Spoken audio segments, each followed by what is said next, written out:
Containers filled with old and often broken computers, monitors and TVs arrive in Ghana from the United States, Germany, Switzerland and the Netherlands under the label of second-hand goods. These obsolete electronics are often laden with toxic chemicals like lead, mercury, and brominated flame retardants. In the yards, unprotected workers, many of them children, dismantle computers and TVs with little more than stones in search of metals that can be sold.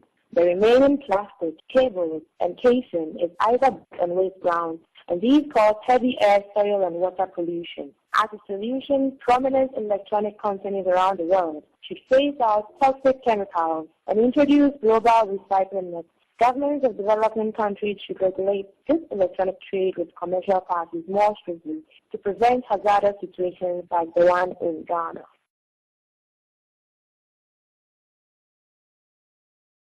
Daily Mail Online reports British Prime Minister David Cameron is trying to take a, quote, gay rights crusade to the third world. Britain has already slashed about $30 million in aid from Malawi after that African nation sentenced 2 homosexuals to 14 years of hard labor.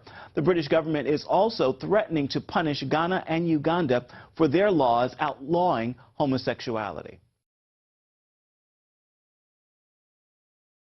You are saying to these African countries, if you don't change your law on homosexuality, we will give you less aid. We are saying it is one of the things that will determine our aid, and it's up to us to try and help them along that journey. It's up to us to try and help them. Christianity and Islam, the 2 major religions in Nigeria, and African culture considers homosexuality as taboo. Joel Wachiku is a lawyer. A man having sex with a fellow man, sexual intercourse, is prohibited by the law, the criminal law of Nigeria. I don't know what will happen in the 22nd century, but in the 21st century it will not happen.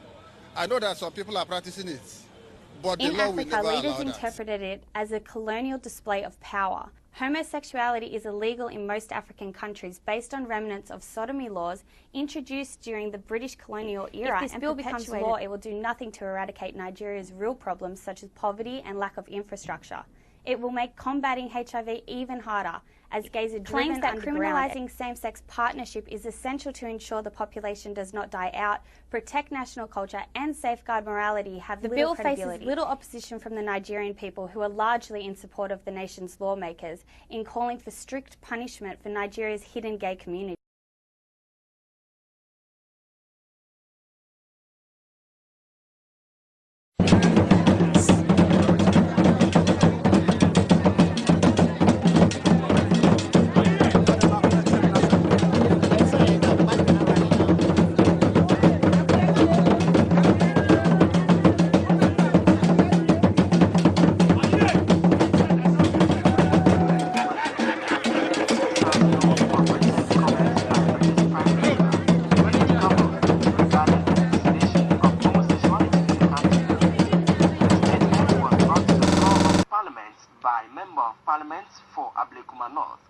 Natural sexual laws must be followed. It is why we should disrespect homosexuality and all its privileges. Madam Speaker, the traditions and cultures of our people have no respect for gays. Both sides of the House were alarmed by the development and sent strong signals to reject any attempt of legalizing the act. This is a society that is governed by rules and regulations, a society that has its own constitution and has stipulated for itself what it wants for its citizenry. We've all accepted the 1992 Constitution. It is not for other persons to tell us what to do. This country has been advertised as a haven for sexual deviance because of internet. People post pictures on the net, giving the impression that ours is a morally permissive society. Ours is not. And MPs, as representatives and advocates of their various constituencies, should always say that homosexuality is not accepted by our communities. As a typical social science researcher, having made this statement, and you having given me the opportunity to travel and not sleeping, Madam Speaker, if we had time, If you really look at all these British papers I've got, honestly, their society is in trouble. Madam Speaker, if you have a father who is a man, a mother who is a man, and you teach a small child to call a man mother, this is what will happen to the society.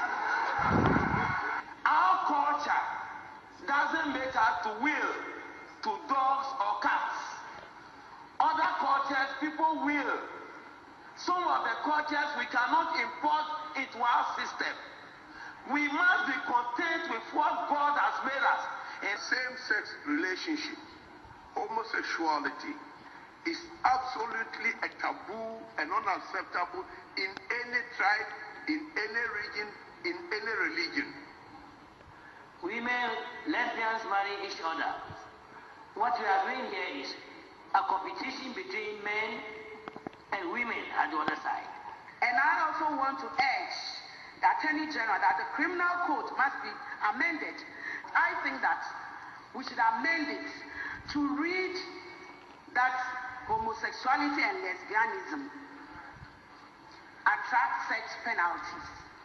That is where we would be doing what we should do, and that will make people take us serious. I, as president of this nation, will never initiate or support any attempts to legalize homosexuality in Ghana. As a government, we will abide by the principles enshrined in our Constitution, which Constitution is supreme.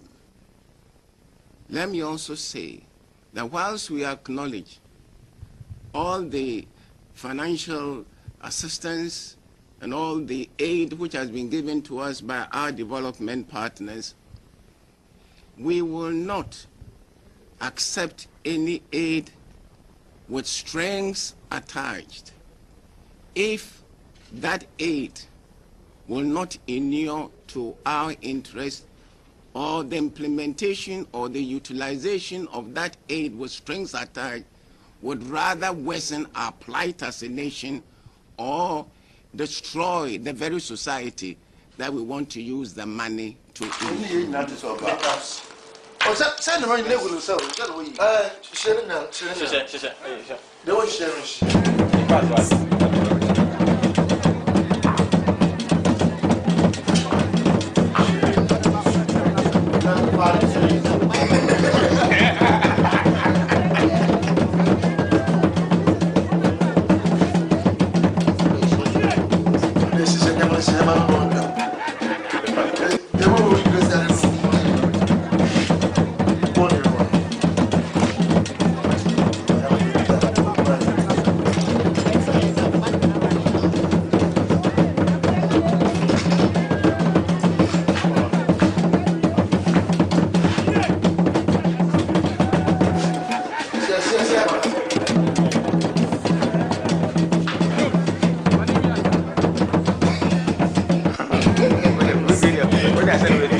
I didn't intend them.